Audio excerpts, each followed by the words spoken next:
Bienvenido a Reacciones, Investigaciones y Perspectivas.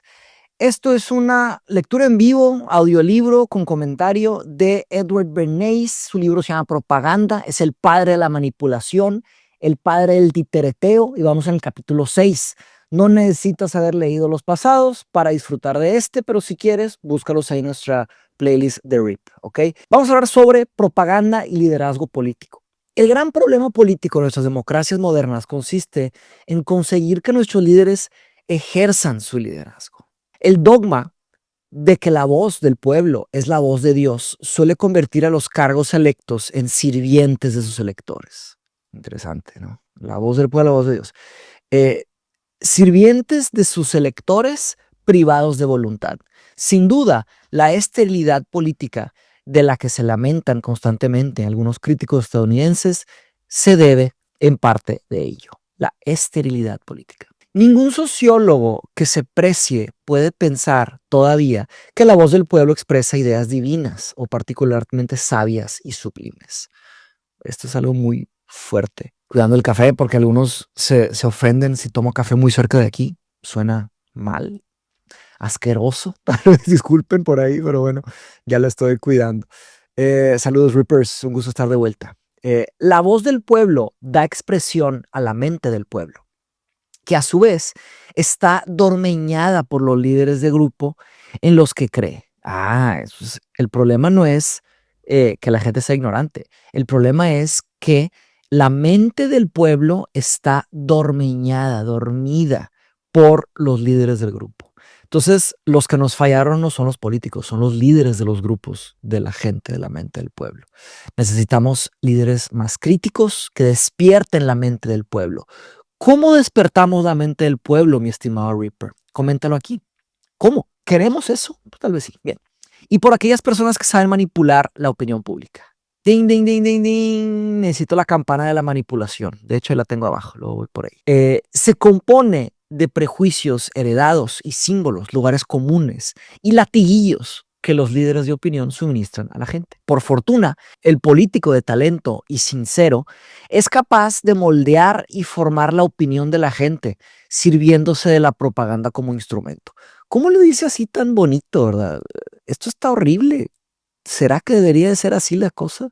¿Tiene que ser así? ¿No podemos manejar la verdad? ¿Será ese el caso? Disraeli prestó voz al dilema cuando afirmó, no con cinismo, debo obedecer al pueblo.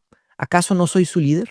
Y podía haber añadido, ¿debo liderar el pueblo? ¿O acaso no soy su siervo? Por desgracia, los métodos de nuestros políticos contemporáneos, cuando corresponde tratar con el público, no son tan arcaicos e improductivos como los métodos publicitarios de principios del siglo XX lo serán hoy en día. Recuerdo que es un libro viejo, ¿verdad? Si bien, nada más para recordar, si no me equivoco, era de los... A ver, vamos a ver.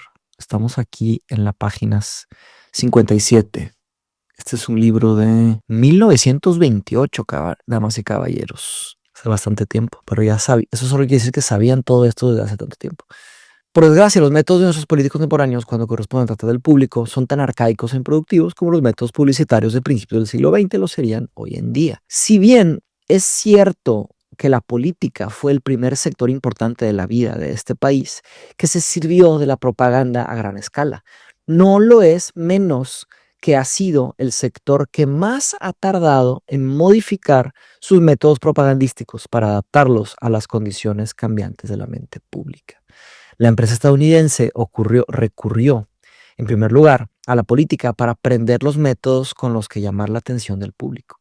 Actualizando esto a hoy, sería, por ejemplo, usar las redes sociales, ¿verdad? Que son básicamente la herramienta de marketing más poderosa que ha existido. Entonces sería hoy una campaña política sin redes sociales es completamente inútil. Y en el futuro, ¿cuál va a ser la gran herramienta de marketing? Claro que la propaganda sigue en juego, pero ahora la propaganda sigue en juego en un lugar como las redes sociales, ¿verdad? Pero no dejó de mejorarlos en el transcurso de la lucha competitiva, mientras que la política sigue atada a las viejas fórmulas. La apatía política del votante de a pie, de la que tanto oímos hablar, votante de a pie.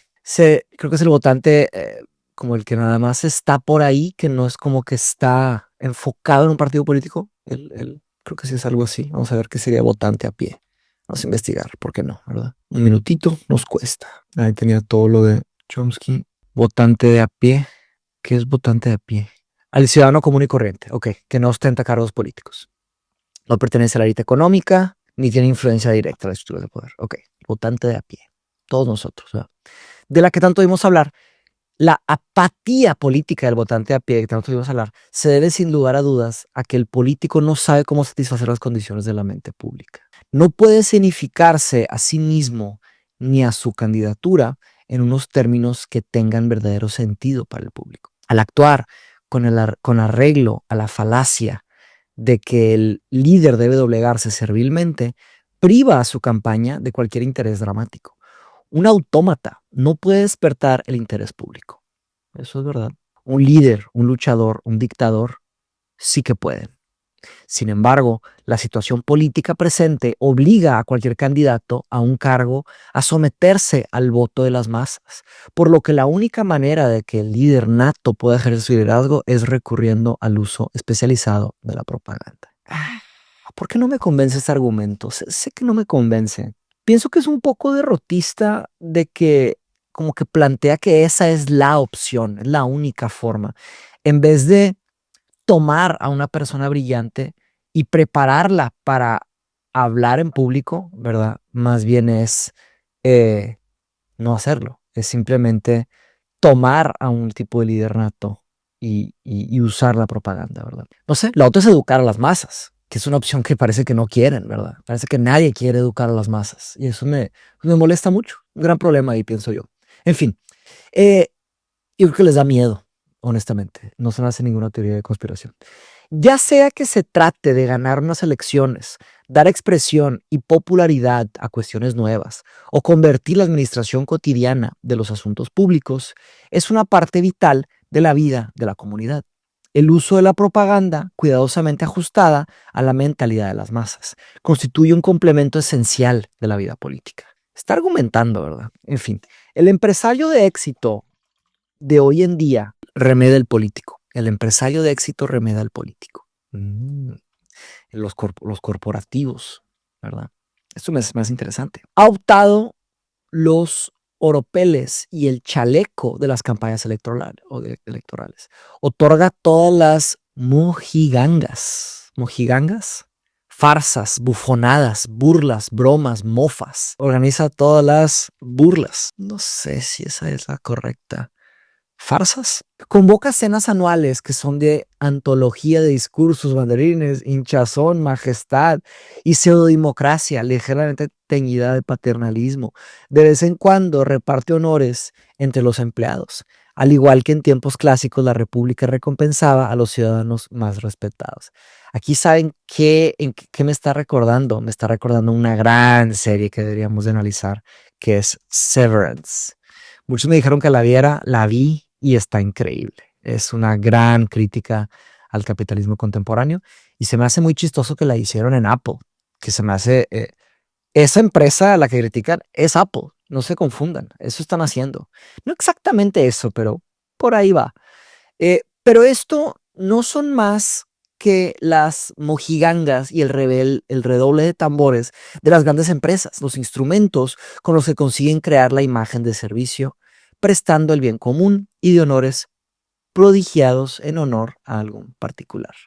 Recuerden que estamos leyendo esto porque vamos a después de aquí leer La manufactura del consentimiento de Chomsky y después de esto vamos a escribir juntos, colectivamente en público. Bueno, no se crean, sí van a aportar ustedes lo que quieran, si quieren escribir, pero yo voy a escribir un tipo de argumento y lo voy a ir escribiendo aquí con ustedes. Les voy a ir presentando mis avances sobre cómo utilizar estas dos teorías, propaganda y manufacturing consent, para entender mejor el panorama de las redes sociales usando inteligencia artificial, ¿verdad? Voy a actualizar estas teorías al mundo de hoy o usarlas como lentes para entender lo que está pasando hoy.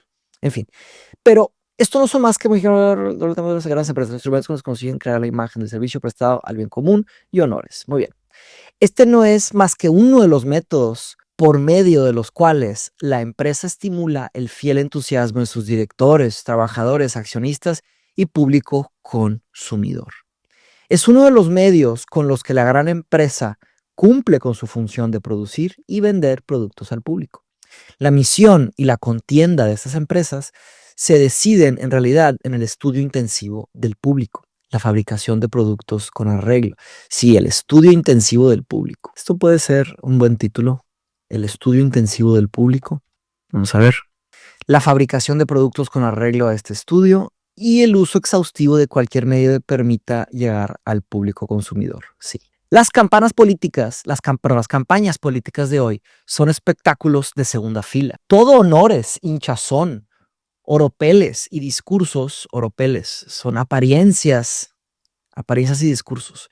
En gran medida, dejan de lado el estudio científico del público y se olvidan tanto de proporcionar al público un partido, un candidato, un programa y una significación, como de venderle estas ideas y productos. La política fue el primer gran negocio de Estados Unidos. De ahí que no deje de resultar irónico que el mundo de los negocios haya sido un alumno aventajado de la política, pero que esta última no haya aprendido demasiado de los métodos de distribución masiva de ideas y productos propios de las grandes empresas. Emily Newell Blair relata en el Independent un caso típico de pérdida de tiempo y dinero en una campaña política. Una gira de una semana en la que ella misma participó dando conferencias. Calcula que un viaje de 5 días que cubrió unos 1,500 kilómetros, ella misma y el senador con el que conferenciaba no se dirigieron a más de 1,105 personas, cuyo sentido del voto pudiese cambiar de resultado de sus esfuerzos. Y el senador con el que conferenciaba no se dirigieron a más de 1,150 personas, cuyo sentido del voto pudiese cambiar de resultado. Ok. Ella cifra el coste de ese llamamiento a los votantes calculando el valor del tiempo destinado a la gira de una tarifa más bien baja en $15.27 por cada voto que podría haber cambiado como consecuencia de la campaña. Según dice, aquello no era más que una excursión en busca de votos, al igual que una campaña publicitaria de los jabones Ivory es una excursión en búsqueda de ventas. Pero se pregunta, ¿qué le diría un ejecutivo de la campaña a un director de ventas que envió a un conferenciante caro a descubrir su producto a no más de 1,200 personas, con un coste de $15,000 por cada posible comprador? ¿Le parece asombroso que justo aquellos hombres que ganan millones de dólares moldeando con suma inteligencia el deseo de jabón, bonos o coches, luego miren para otro lado y contribuyan con importantes donaciones a campañas electorales que son todo menos eficaces o modernas? Es desde luego incomprensible que los políticos no se sirvan de los sofisticados métodos comerciales que la industria ha desarrollado. Que un político sepa de estrategia política puede desarrollar temas para una campaña, diseñar los ejes esenciales de un programa y concebir políticas de gran calado. No significa necesariamente que se le pueda dar la responsabilidad de vender ideas a un público tan grande como el estadounidense. Sí, esto de vender ideas. Hay mucha gente que piensa que las redes sociales solo se tratan de vender productos. No podrían estar más equivocados. Las redes sociales se tratan tal vez más de vender ideas que de vender productos. Uno puede decir, yo nunca he comprado nada de ads, ¿verdad? Cuando sale un anuncio, ¿verdad? De anuncios. Pero ¿cuántas ideas ya compraste conscientemente? Me faltó ahí inconscientemente. Te pregunto, mi estimado Reaper. Primero, 2 preguntas. ¿Ya compraste algo por anuncios del internet, de redes sociales? Esa es la primera pregunta. Y la segunda es, ¿cuántas ideas has comprado? Si es que has comprado ideas, ¿verdad? Ideas políticas, ideas filosóficas, ideas ideológicas, ideas literarias, ideas de todo tipo. Lo otro es que ya que compras una idea, pues ya está fácil comprar el producto. ¿Cuántos miedos te han metido las redes sociales? Cuidado. El político entiende al público. Sabe qué quiere la gente y qué aceptará. Pero el político no es necesariamente un director general de ventas o un asesor de relaciones públicas o alguien que sepa cómo lograr una distribución masiva de ideas. Distribución masiva de ideas. Todo esto suena bien distópico, ¿verdad? Pues sí es. El estudio intensivo del público y la distribución masiva de ideas. El estudio intensivo del público, la distribución masiva de ideas. Como es obvio, a veces un líder político puede ser capaz de reunir todos los atributos del liderazgo. Al igual que en el mundo de los negocios no faltan líderes industriales brillantes que sean financieros, directores de fábrica, ingenieros, directores de venta y asesores de relaciones públicas, todo en uno. La gran empresa se dirige observando el principio. La gran empresa se dirige observando el principio de que es necesario preparar cuidadosamente las políticas empresariales, así como proceder con amplitud de miras cuando se pretende vender una idea al inmenso público comprador estadounidense. El estratega político debe actuar de manera semejante. Toda la campaña debería elaborarse con arreglo a unos planteamientos generales básicos, programas electorales, ideas centrales, promesas, presupuestos, actividades, personalidades. Todo debe estudiarse, distribuirse y emplearse extremando la cautela, tal y como ocurre cuando la gran empresa desea que el público actúe conforme a sus designios. Sí, cuando yo estaba en el mundo corporativo me parecía obvio que la empresa me estaba lavando el cerebro, pero obvio. Estoy seguro que mucha gente no lo detecta, pero seguro porque tenía compañeros que no lo detectaban. Al trabajar en el mundo corporativo te están lavando el cerebro todo el tiempo. Pero cuando ves los números, ¿quién se queda con la rebanada más grande del pastel? Pues no eres tú.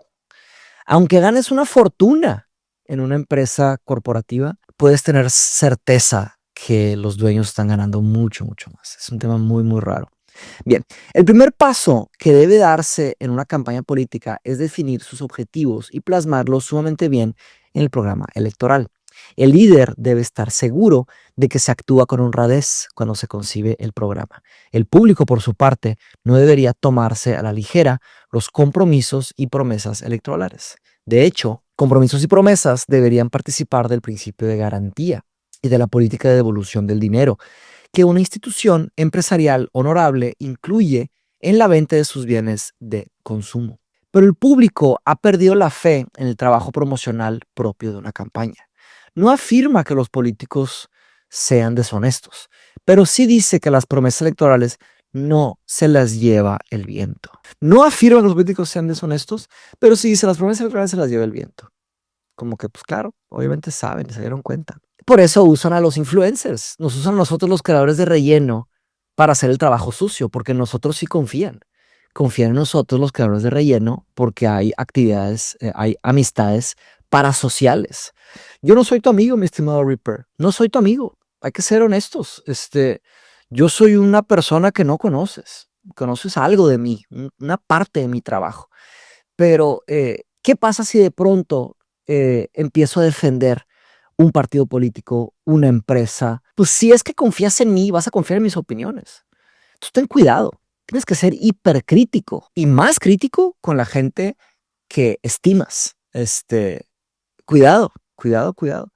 En fin, he aquí una realidad de la opinión pública que un partido que quiera alcanzar el éxito no debería pasar por alto. En la elaboración del programa, el propagandista debería recomendar un análisis del público y de sus necesidades tan científico como sea posible. Un sondeo de los deseos y demandas del público será de gran utilidad al estratega político, porque su labor consiste en proponer un plan de las actividades que el partido y sus cargos electos deberán realizar durante la siguiente legislatura. Una gran empresa que quiera vender un producto al público sondea y analiza su mercado antes de dar un solo paso en la producción o venta del producto. Si un sector de la comunidad está absolutamente entusiasmado con la idea del producto, no se gasta ni un céntimo en conseguir reentusiasmarlo. En cambio, si otro sector del público está irrevocablemente comprometido con otro producto, mejor será no tirar el dinero por una causa perdida.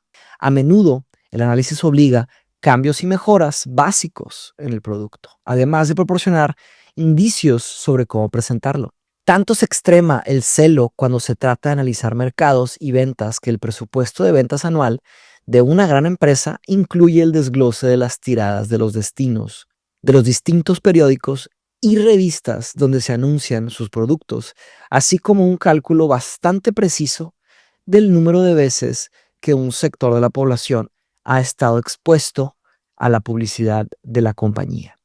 El análisis también da una idea aproximada de si una campaña nacional multiplica mucho o poco los efectos de una campaña de ventas local. Pues es que esto todo cambia, en verdad, todo este tema cambia. El grado y la calidad y el nivel de análisis cambia absolutamente. Grado, calidad y nivel de análisis cambia brutalmente al pasar de un periódico tradicional o la radio a las redes sociales con el nivel de penetración que tenemos hoy en día. ¿Cuál es? ¿Alguien podría investigar por nosotros, por favor? Ayúdenos a investigar cuál es el nivel de penetración de las redes sociales. Para que nos pasen un porcentaje, ¿verdad? Ya nos ponen en los comentarios. Y gracias absolutas por la calidad y cantidad de comentarios. Para el tamaño del canal que tenemos, la verdad es que estamos rebasados en todo lo que hay de comentarios. Entonces, gracias totales. Échenle un vistazo a los comentarios. Estoy seguro que va a haber bastantes muy, muy buenos. Al igual que en el terreno de la empresa, los costes de una campaña electoral deberían presupuestarse. Hoy en día, una gran empresa sabe exactamente cuánto dinero se va a gastar en propaganda durante el año siguiente o incluso durante varios años. Sabe que cierto porcentaje de sus ingresos brutos será destinado a publicidad tipo periódicos, revistas, carteles de las calles. Otra parte será destinada a sondeos por correo, promociones de venta, como boletines de empresa y material publicitario. Y otro porcentaje será para los agentes comerciales que viajan por todo el país para difundir nuevos bríos y estímulos a las campañas de ventas locales. Las campañas políticas también deberían presupuestarse. La primera cuestión que debe decidirse es la cantidad de dinero que hay que reunir para la campaña. No puede ser una campaña política sin dinero. ¿Y quién tiene el dinero? Los más poderosos del mundo. Entonces, ¿quién puede hacer campañas políticas? Los más poderosos del mundo. Se acabó. Tal decisión debe tomarse previo análisis minucioso de los costes de la misma. El precedente de la experiencia empresarial debería bastar para que los especialistas pudieran resolver esta cuestión con acierto. Entonces, se pasa a la segunda cuestión de importancia, a saber decir la manera más apropiada de reunir dinero. ¿Cuál es la forma más apropiada de reunir dinero para una campaña política? Bueno, en fin, es obvio, según Bernays, que la política ganaría mucho en prestigio si las campañas para recaudar fondos se llevasen a cabo públicamente y sin reservas, como las campañas de recogida de fondos para la guerra. Las colectas benéficas podrían representar un ejemplo perfecto para las donaciones políticas. La eliminación del cepillo encubierto podría elevar, cepillo encubierto, luego lo investigamos, si alguien quiere investigar qué es eso del cepillo encubierto, lo puede decir, podría elevar todo el prestigio de la política de Estados Unidos. Y el interés público sería infinitamente mayor si las contribuciones actuales se produjeran en una fase más temprana de la campaña y fuesen asimilando más constructivas. Una vez más, al igual que en el ámbito de la empresa, en política deberían tomarse decisiones claras sobre cómo gastar el dinero. Todo eso debería ser transparente. La transparencia se me hace una gran herramienta de accountability para poder decir qué está pasando, pues oye, sean transparentes. En la oscuridad el poder crece. Cuando le avientas luz al poder, pues tiene una tendencia de achicarse, ¿verdad? Con la ilusión todo crece. Cualquier desembolso debería realizarse con el arreglo a un presupuesto exacto y pormenorizado, en el que a cada paso de la campaña se le atribuya una importancia relativa y se le asignen unos fondos proporcionales. Anunciarse en revistas y periódicos, carteles y letreros, la explotación comercial de estrellas de cine, películas, discursos, conferencias y encuentros, actos espectaculares y cualquier forma de propaganda deberían considerarse en proporción a su presupuesto y coordinarse siempre con el plan en su totalidad. Ciertos gastos pueden justificarse si representan una pequeña parte del presupuesto y no deben asumirse en absoluto si representan en su conjunto una proporción demasiado importante del mismo. Me pregunto, estimados Reapers, sí y qué tan pública está esta información en América Latina. Y si está pública, que si es verdad. Es otra pregunta más rara, más difícil. En ese sentido, ¿qué tan público está y qué tan verdadero es? Nada más para aquí agregarlo a mis notas. Review, pam, pam, pam, new comment. Híjole, ¿por qué se pone pussy? Esta vez se queda en rojo. Está bien. En ese sentido, las emociones por medio de las cuales se llama la atención del público deben figurar en el plan general de la campaña. No es difícil que las emociones sin relación aparente con las campañas puedan ser lacrimógenas y sensibleras, pero a menudo se pagan caras y resultan en balde porque la idea no forma parte del todo coherente y consciente que debe conformar el programa. La gran empresa se ha percatado, Big Tech, ¿verdad? Digo, Big Corporations, las corporaciones grandes, se ha percatado de que tiene que utilizar tantas emociones básicas como sea posible. Sí, claro, el marketing empresarial pues se copió del marketing político. El político, sin embargo, se sirve casi exclusiva de las emociones que pueden convocar con la palabra. Apelar a las emociones del público en una campaña política no es condenable. En realidad, representan una parte indispensable de la campaña.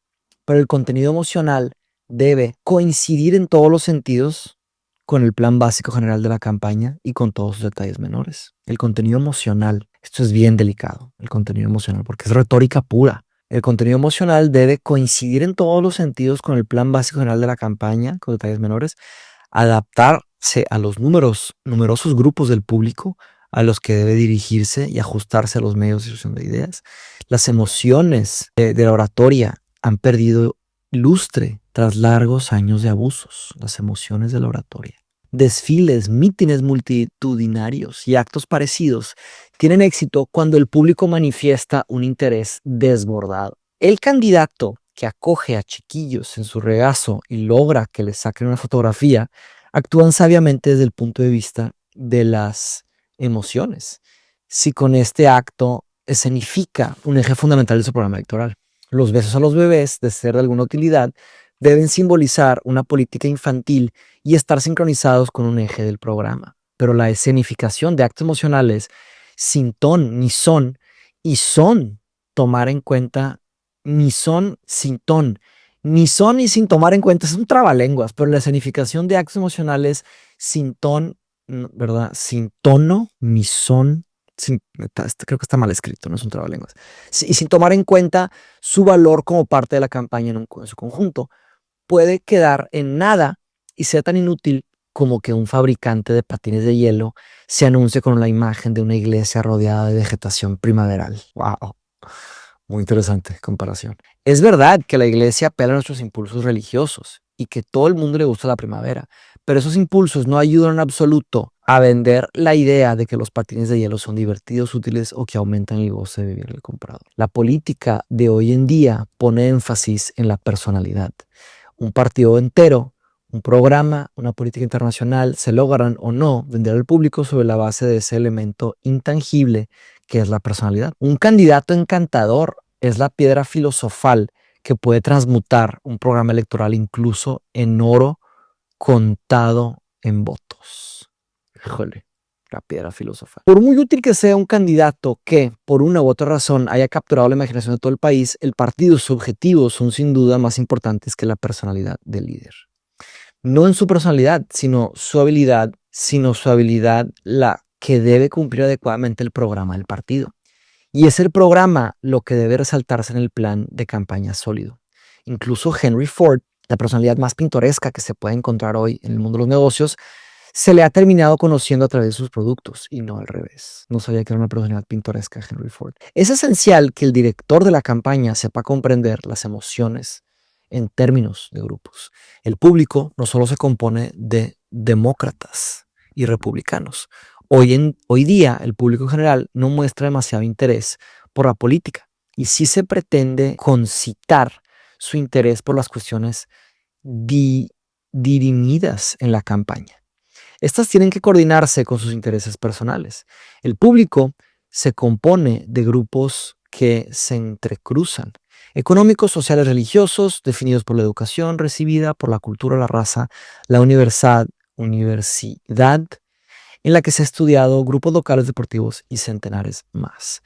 Cuando el presidente Coolidge invitó a unos actores a almorzar, almorzar. Lo hizo no solo porque se percató de que los actores conformaban un grupo, sino porque creía que las audiencias, el enorme grupo de gente a la que le gusta el entretenimiento, la gente que se le entretiene y la gente a la que le gusta entretenerse se alinearían con él. El proyecto de ley Shepard-Towner sobre maternidad se aprobó porque la gente que luchó por sacarlo adelante se dio cuenta de que las madres formaban un grupo, los educadores formaban un grupo, los médicos formaban un grupo, todos estos grupos influían a su vez sobre otros grupos y que considerados en su conjunto, todos estos grupos eran lo bastante fuertes y numerosos como para lograr impresionar al Congreso y convencerle de que la gente en su mayoría deseaba ese proyecto convertirse en ley nacional. Fíjense lo complicado que está el tema de la manipulación. Y esto es en los 20s y en Estados Unidos. Imagínense hoy en todo el mundo. Lo sucio que ha de estar todo esto. Y lo complejo, ¿verdad? En cuanto se haya definido sus objetivos principales y sus ejes básicos,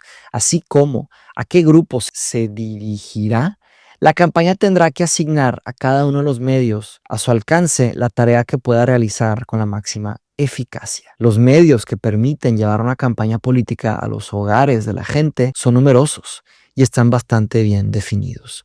Los actos y actividades para poner en circulación las ideas que pueden servirse de canales tan variantes como pueden serlo los medios que emplean los hombres para comunicarse. Cualquier objeto que presente imágenes o palabras que el público pueda ver, cualquier cosa que produzca sonidos inteligibles, puede utilizarse de una forma o de otra. En la actualidad, los candidatos en campaña se sirven sobre todo de la radio, la prensa, la sala de banquetes, el meeting multitudinario, la tarima de la sala de conferencias y un taburete en el parque como medios para extender sus ideas. Pero todo esto no es más que una pequeña parte de lo que puede hacerse. Sí, compadre. Por supuesto. Hoy día se pueden organizar actos infinitamente más variados para escenificar una campaña y lograr que la gente hable de ella. Exposiciones, concursos, institutos de estudios políticos, la cooperación de instituciones educativas, la colaboración dramática de los grupos que hasta la fecha no hayan participado en política activa, entre tantos otros medios, pueden convertirse en el vehículo necesario para presentar las ideas al público. ¿Cómo vamos? Y vamos a ver cuántas páginas nos quedan. Estamos a las 6:05, vamos hasta las 7:02. A ver si alcanzamos. Se sobreentiende que los métodos de propaganda solo pueden ser efectivos si el votante toma sus decisiones en función de los prejuicios y deseos que correspondan a su grupo. Cuando se dan lealtades y adhesiones, como en el caso del liderazgo ejercido por un jefe, esas operan de suerte que cancelen el libre albedrío del votante. Cancelen el libre albedrío. Quieren cancelar tu libre albedrío, claro. En la estrecha relación que se da entre el jefe y sus electores estriba, desde luego, la fortaleza de su posición en política. El político puede evitar convertirse en rehén de los prejuicios de grupo, del público, si aprende a moldear la mente de los votantes de conformidad con sus propias ideas sobre el bienestar social. Moldear a los votantes. Lo importante para el estadista de nuestro tiempo no es saber cómo agradar al público, sino saber arrastrarlo. En teoría, la educación del público podría llevarse a cabo mediante libritos eruditos que explicasen los entresijos de las cuestiones públicas. En la práctica, solo puede lograrse saliendo al encuentro de las condiciones de la mente pública, creando circunstancias que pongan en marcha hilos de pensamiento, escenificando personalidades o poniéndose en contacto con los líderes de grupo que controlan las opiniones de los públicos. Pero la campaña electoral no es más que una anécdota en el conjunto de la vida política. El proceso de gobernación es continuo y el uso experto de la propaganda es más inútil y fundamental, aunque menos llamativo, como un instrumento para la administración democrática que como herramienta para cosechar votos. El buen gobierno se puede vender a una comunidad como puede venderse cualquier otro bien de consumo. A menudo me pregunto si los políticos del futuro, como responsables de conservar el prestigio y la efectividad de sus partidos, no procurarán formar políticos que sean al mismo tiempo propagandistas. Pues claro, pues así estamos hoy, ¿verdad? Hablé no hace mucho con George Olvani. Me comentó que varios profesores de Princeton se asociaban a Tammany Hall.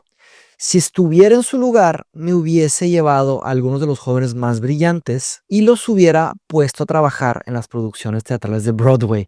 Pues de hecho los rusos, el gobierno ruso, creo que de Putin, había contratado a un maestro de teatro para manejar su campaña política. Y digo, ese es un ejemplo que se me viene a la mente, ¿verdad? Estoy seguro que hay muchísimos más. ¿Qué significa cuando tu líder contrata un director de teatro para manejar su... ¿Qué te está diciendo a ti, verdad? Como gente. Pero en fin, como aprendices de los propagandistas profesionales, antes de ganarlos para la causa del Partido Demócrata. Si el político de hoy actúa con lentitud cuando trata de asumir los métodos que son de uso corriente en el mundo de los negocios, quizá se deba a que tiene un acceso franco a los medios de comunicación de los que depende su poder. El periodista le busca cuando necesita noticias. El político, por su parte, a menudo puede censurarlas efectivamente, ya que está en su mano facilitar la información o retenerla. De modo que el periodista, pese a ser independiente, depende todos los días del año y año tras año de ciertos políticos que le proporcionan las noticias, por lo que se ve obligado a trabajar en buena armonía con sus fuentes. El líder político debe ser un creador de circunstancias y no solo una criatura sujeta a procesos mecánicos de estereotipía e impresión mecanizada. Supongamos por un momento que un líder político está disputando unas elecciones con un programa basado en la reducción de los aranceles. ¿Okay? Imaginemos eso. Podrá servirse de un mecanismo moderno como la radio para divulgar sus puntos de vista, pero con casi total seguridad empleará unos métodos que ya en tiempos de Andrew Jackson eran antiguos y que en el mundo de los negocios ya han caído en desuso. Diría por la radio: si me votáis, votaréis por la rebaja en los aranceles, porque los aranceles aumentan el coste de las cosas que compraréis. Sí, esa es una típica, ¿verdad? Claro que no necesariamente con esas palabras.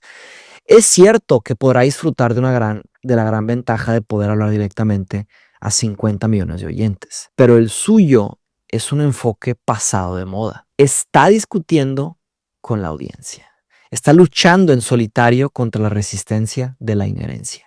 En cambio, si fuese un propagandista, aunque también utilizase la radio, se serviría de ella como instrumento de una estrategia bien planeada. Al hacer campaña por una rebaja de los aranceles, no se limitará a decirle a la gente que los aranceles altos incrementan el precio de las cosas que compran, sino que creará las circunstancias adecuadas para que su opinión quede bien escenificada y resulte evidente. Si esto es clave para la propaganda, no es decirle a la gente lo que quieres hacer, sino hacer un tipo de ecosistemas, plantear un tipo de contexto donde tu opinión sea obviamente verdadera. Entonces eso implica tirarle piedras a los otros, calmarle los miedos a la gente, o levantarle miedos a la gente, o enojar a la gente, etc.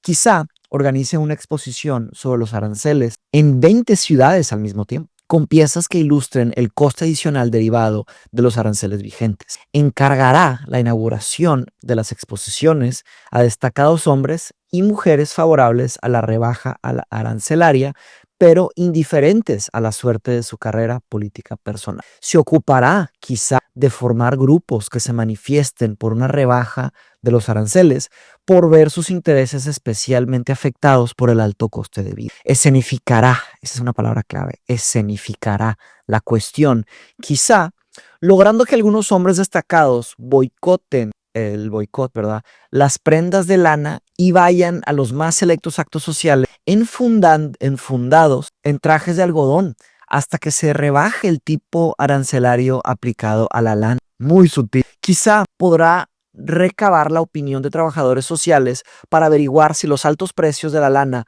ponen en peligro la vida de los pobres en el invierno. El tema social, para verse como los buenos, ¿no?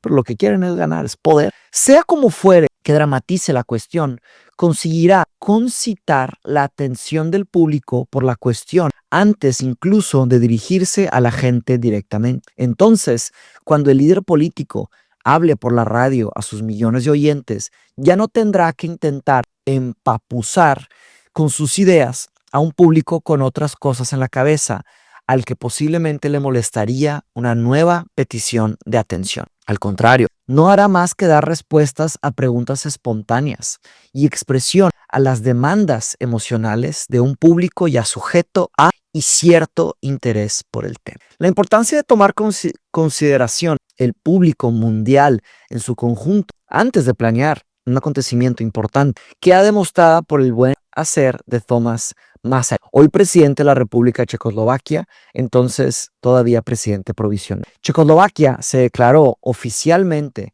Estado independiente el lunes 28 de octubre de 1918 y no el domingo 27 de octubre de ese mismo día. El profesor Masaryk comprendió que la opinión mundial recibirá más información y se mostraría más receptiva ante el anuncio de la independencia de la República en la mañana del lunes que en un domingo, porque la prensa dedicaría menos espacio en las páginas dominicales. Discutiendo el asunto conmigo antes de hacer el anuncio, el profesor Masaryk me dijo, él le dijo a Bernays, si cambiamos la fecha de nacimiento de Checoslovaquia como una nación libre, estaría haciendo historia para los telégrafos. El telégrafo hace la historia, así que decidió cambiar la fecha. El telégrafo hace la historia, la tecnología hace la historia. Esto es algo que debemos de utilizar para nuestro escrito. La tecnología hace la historia. Caso del telégrafo. Verán, todo va a cuadrar. Este incidente ilustra la importancia de la técnica de la nueva propaganda. Se podrá objetar, por supuesto, que la propaganda a veces tira piedras sobre un propio tejado cuando su mecanismo resulta obvio a los ojos del público. Mi opinión es que no se dará el caso. La única propaganda que tenderá a debilitarse a sí misma a medida que el mundo vaya ganando en sofisticación e inteligencia. Es aquella propaganda incierta o... A ver, otra vez. Este incidente ilustra la importancia de la técnica en la propaganda. Sí. La tecnología, pues sí, técnica. Se podrá objetar, por supuesto, que la propaganda a veces tira piedras sobre su propio tejado cuando su mecanismo resulta obvio a los ojos del público. Sí, mi opinión es que no se dará el caso. La única propaganda que tenderá a debilitarse a sí misma a medida que el mundo vaya ganando en sofisticación e inteligencia es aquella propaganda incierta o antisocial.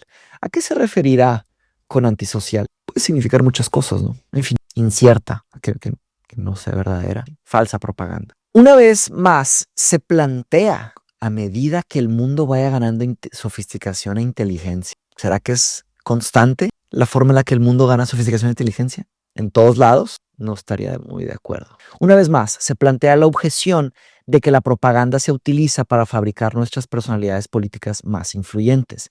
En efecto, se plantea la cuestión de si el líder político hace propaganda o es la propaganda que hace al líder. Circula ampliamente la impresión de que un buen agente de prensa puede hinchar a un don nadie hasta convertirlo en un gran hombre.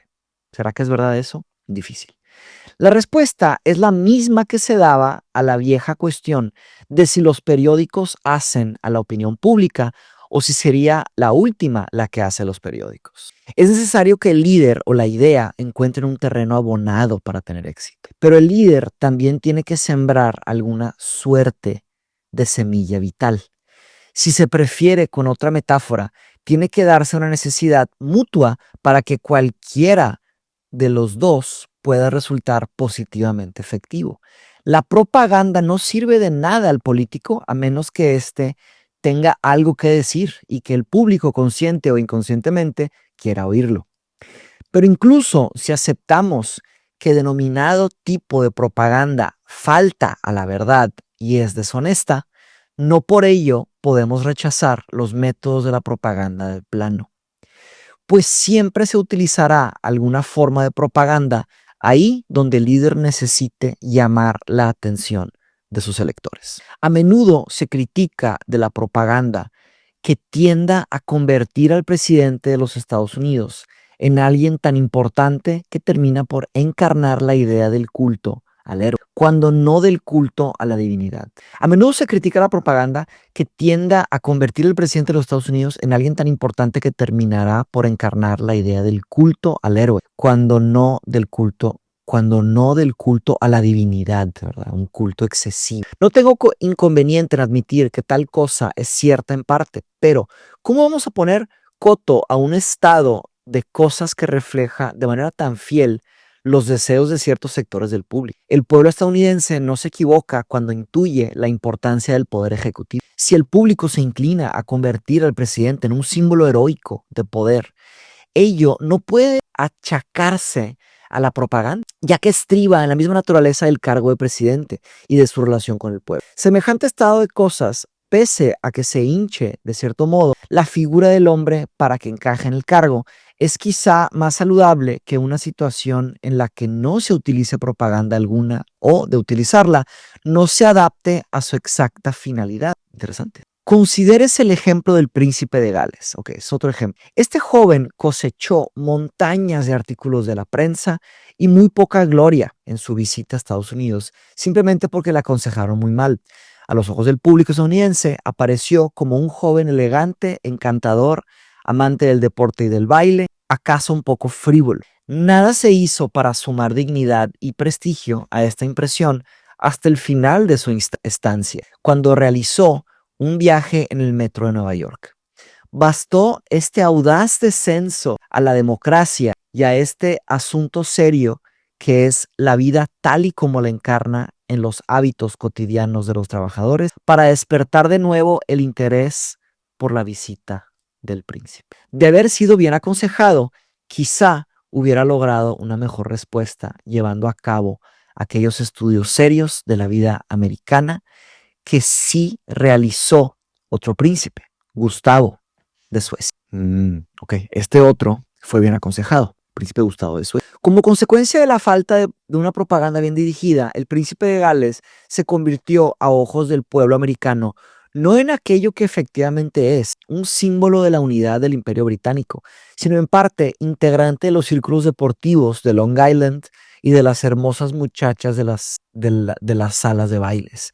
Gran Bretaña perdió una oportunidad de oro de fomentar la simpatía y la comprensión entre ambos países cuando no logró comprender la importancia de elegir bien al asesor en relaciones públicas de su Alteza Real. Sí, el tema de las relaciones públicas, de la realeza, es clave. Pero bueno, ahora con lo del príncipe Andrew, pues ya no hay mucho que hacer, la verdad. Está en decadencia.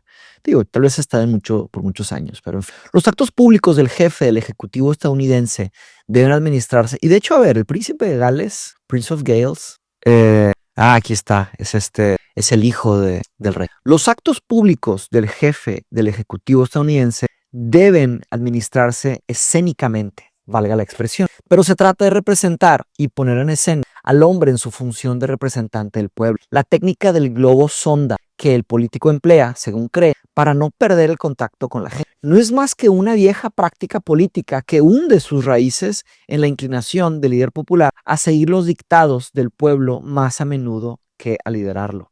No hay duda de que el político no le pierde ojo a la realidad.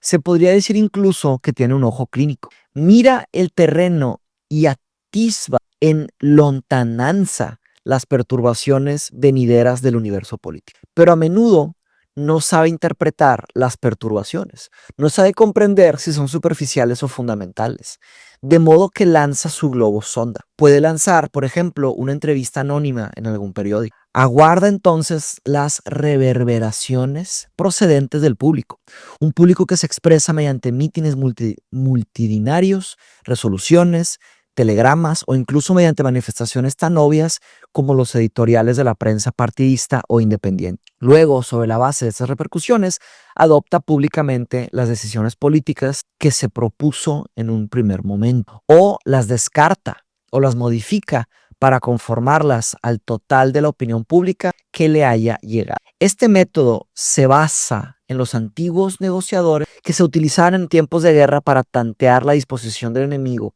afirmar la paz, para sondear cualquiera de las múltiples tendencias populares. Sí, es una forma no tan arriesgada de sondear para ver qué hacer. Es el método que suelen emplear los políticos antes de comprometerse con la legislación y los gobiernos antes de comprometerse en una política interior o exterior determinada. Es un método que no tiene mucha justificación. Si un político es un verdadero líder, será capaz de liderar al pueblo mediante el uso habilidoso de la propaganda, en lugar de seguir el pueblo sirviéndole del torpe instrumento empírico de probar y fallar. El enfoque del propagandista es diametralmente opuesto al del político, según acabamos de escribir. es como un timón, ¿verdad? Como llevar, encarrilar, como decía Bernays. Todo el fundamento de una propaganda lograda descansa en tener un objetivo y perseguirlo hasta alcanzarlo mediante un conocimiento exacto del público y la modificación de las circunstancias para manipularlo y arrastrarlo. Ese es el término clave. La función del estadista,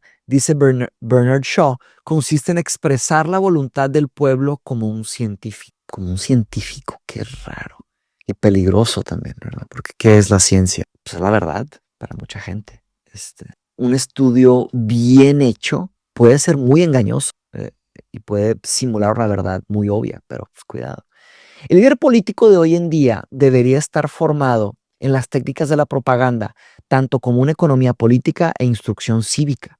Si se conforma con no ser más que el fiel reflejo de la inteligencia media de su comunidad, podría dedicar su tiempo igual de bien a cualquier otro empleo. Si vivimos en una democracia en la que las multitudes y los grupos siguen a quienes reconocen como sus líderes, ¿por qué no deberían los jóvenes que se forman para hacerlo, aprender también las técnicas de liderazgo y no solo su idealismo? Cuando el intervalo entre las clases intelectuales y las clases prácticas es demasiado grande, dice el historiador Buckle, aquellas no tienen influencia alguna y estas no cosecharían ningún beneficio. Mira, eso es interesante. Cuando el intervalo, ¿verdad? Intervalo es como segmento, bueno, como que distancia, diría yo. Intervalo, si la distancia entre las clases intelectuales y las clases prácticas es demasiado grande, aquellas no tienen influencia alguna y estas no cosecharán ningún beneficio. Mira, muy interesante, ¿eh? Esta frase se me hace clave sobre el tema del antiintelectualismo. Sobre el antiintelectualismo. Si hay una brecha demasiado grande, creo que brecha sería una buena palabra. Brecha cuando la distancia, no, me gusta más la distancia, cuando la distancia entre las clases intelectuales y las clases prácticas. La propaganda permite tender un puente por encima de este intervalo en una civilización tan compleja como la nuestra. Solo mediante el uso competente de propaganda, nuestro gobierno, considerado como el órgano administrativo continuo del pueblo, podrá conservar aquella relación íntima con el público que es indispensable para una democracia. Como señaló David Lawrence en un reciente discurso, nuestro gobierno de Washington necesita un gabinete interpretativo inteligente. Esa es una cosa, es un tema clave, la interpretación de los intelectuales. ¿Qué pasa si nadie los entiende? Pues no sirve de nada el trabajo intelectual si nadie lo entiende. Sirve para unos pocos y pues hacen desigualdad. La desigualdad del lenguaje es enorme. Es cierto que existe hoy una división de información que depende del Departamento de Estado, la cual fue dirigida a un primer momento por un experimentado director de periódico. Pero luego el cargo fue desempeñado por hombres que procedían del cuerpo diplomático, hombres que tenían un conocimiento muy escaso del público. Si bien es cierto que algunos de estos diplomáticos lo han hecho muy bien, el señor Lawrence afirmó que a largo plazo el país saldría beneficiado si las funciones del cargo estuvieran en manos de un tipo de persona diferente. Creo que debería existir un secretario de Estado adjunto que esté familiarizado con el problema de proporcionar información a la prensa. Alguien a quien el secretario de Estado pueda consultar y a que tenga una autoridad suficiente para convencer a su superior de que haga públicas aquellas informaciones que se ocultan sin razón, que esté familiarizado con el problema. La función del propagandista tiene mucho más calado que limitarse a actuar como un expendedor de información. El gobierno de Estados Unidos debería crear una Secretaría de Relaciones Públicas que estuviera integrada con un gabinete del presidente. Tal vez ya, sí. La función del secretario consistiría en dar a conocer correctamente los objetivos e ideales de Estados Unidos por todo el mundo, así como mantener a los ciudadanos de este país al corriente de la actividad gubernamental y las razones que lo impulsan. En pocas palabras, debería interpretar al pueblo para gobernar, para el gobierno. Debería interpretar al pueblo para el gobierno y al gobierno para el pueblo. Un servidor público de esta naturaleza no sería ni un propagandista ni un agente de prensa en el sentido habitual de los términos. En realidad, sería un técnico instruido que podría ser de gran ayuda en el análisis del pensamiento y las tendencias del público para así mantener informado al gobierno acerca del público y al público acerca del gobierno. Las relaciones de Estados Unidos con Sudamérica y Europa mejorarían mucho si se fuese en esa dirección. La nuestra debe ser una democracia de liderazgo administrada por una minoría inteligente que sepa cómo disciplinar y a las masas. Esto está bien pesado. ¿Será que estás de acuerdo con esto, mi estimado Reaper? Vamos a comentar esto. Mi perspectiva final va a ser sobre esto. Y cerramos con esto. ¿Se serviría este gobierno de propaganda? Definámoslo. Si así se prefiere, como un gobierno que se serviría de la educación. Pero la educación, en el sentido académico de la palabra, no basta. Mira, yo estaba votando por la educación. Yo voto por la educación. La propaganda tiene que ilustrarse mediante la creación de circunstancias, resaltando actos significativos y escenificando asuntos de importancia. Los estadistas del futuro estarán en disposición de concentrar la mente pública en puntos cruciales de la política y podrán asimismo disciplinar a una masa de votantes vasta y heterogénea en aras de una comprensión más clara y de una acción más inteligente. Muy bien. El próximo capítulo es actividades de las mujeres y la propaganda. Bien, mi estimado Reaper, pues si llegaste hasta el final, gracias. Tú eres precisamente el tipo de audiencia que yo busco. ¿Y por qué te digo esto? Me tomo mi tiempo. Te digo esto porque el Internet está prácticamente repleto, plagado de personas que quieren recompensas inmediatas, personas que quieren como emociones fugaces, pero también admito que el Internet y el mundo están llenos de personas sin tiempo, lo cual a veces tener poco tiempo nos obliga o nos acorrala a pensar que tenemos que tener gratificación inmediata, respuesta inmediata, todo inmediato. Y eso es un tipo de problema. De hecho, es un tema, mi hermano lo comenta como pensamiento de escasez. No sé si es exactamente eso, la mentalidad de escasez. Vamos a ver si en Wikipedia, escasez. Lo voy a contemplar. Ok, entonces, sí, el mundo está repleto de personas que quieren solamente gratificación inmediata, no prefieren ver un video de 1 minuto, luego otro video de 1 minuto, ¿verdad? O de 5 minutos, o cada vez menos, menos, menos. Esto que estamos haciendo, de estar leyendo un libro entero, capítulo por capítulo, comentando paso por paso, son videos de horas, y nos va a tomar muchísimo tiempo terminar este libro, nos está tomando. Estamos leyendo varios libros aquí en RIP. Y yo creo que las verdaderas recompensas de la cognición, del pensamiento, vienen a largo plazo. Claro que te recomiendo no solo ver este video, te recomiendo reflexionarlo, pensarlo, te recomiendo escribir sobre esto, leer más sobre el tema, comentar aquí sobre el tema. Entonces, gracias totales por llegar hasta aquí y vamos a hacer una reflexión final, una perspectiva breve sobre esto que subrayé, que dice: la nuestra debe ser una democracia de liderazgo administrada por una minoría inteligente que sepa cómo disciplinar y guiar a las masas. ¿Será que queremos, todos, no todos, me imagino que la mayoría de los que están viendo este video viven en países que son democráticos, ¿ok? Muy bien. Ahora, te pregunto, mi estimado Reaper, que llegó hasta aquí, ¿tú quieres que tu democracia sea liderada, ¿ok? Que los líderes, la administración, sea hecha por una minoría inteligente que sepa cómo disciplinar y guiarte? ¿Eso te gustaría? ¿O qué tipo de liderazgo democrático te gustaría? ¿Cómo quieres que sea la democracia en tu país? Esa es la verdadera contraseña del video de hoy. Ponme cómo te gustaría que fuera tu democracia. Fíjate que no es una contraseña fácil, ¿verdad? Tienes que pensar y tienes que opinar. No es fácil hacer esto, pero me tomo muy en serio la parte de comentarios, entonces adelante. De hecho, vamos a leer unos cuantos comentarios en esa luz. Vámonos a el último video.